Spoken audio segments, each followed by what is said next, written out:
Visions always began the same way. First, they felt suffocating, as if someone had thrown the young girl into the deepest body of water they could find. Nesrin felt like she was drowning each time she was pulled away from her reality and forced into another, making for an extremely unpleasant trip to what should be a very interesting excursion.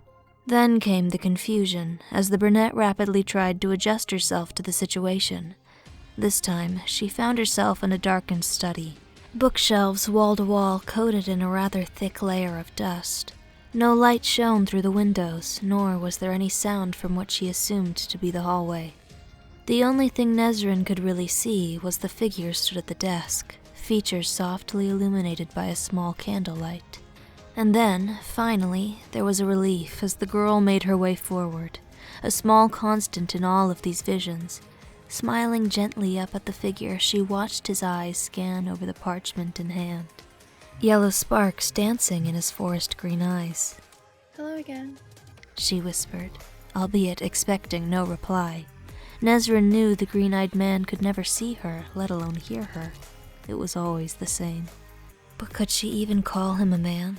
Her attention traveled from his eyes to his dark brown hair, eventually fixating on the dark cretin horns curling around his slightly pointed ears. Maybe man was too simple for him, she decided.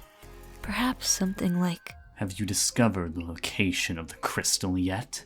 Nesrin paused, glancing towards the darker side of the room. "Yes, we have." The green-eyed man spoke tenderly, putting down his scroll. The dark always made him so nervous, and quite frankly, she could understand why. It seemed to hum before continuing. "Then why haven't you left yet, Asmodeus?" Asmodeus, that was his name. "I've already sent the others to retrieve it, sir. We'll just have to wait for them to return."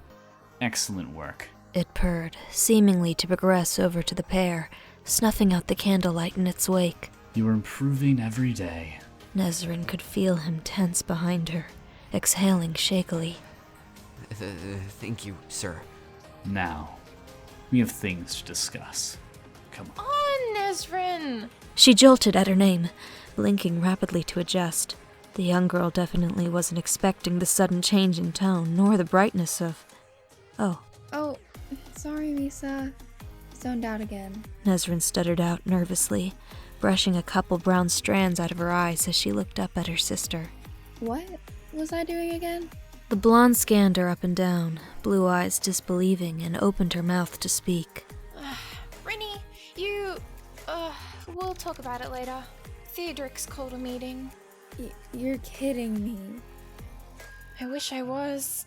Nesrin bit her lip before heading towards the door, one thought plaguing her mind as she curled her hand around the handle. Why do I feel like things are about to go horribly wrong?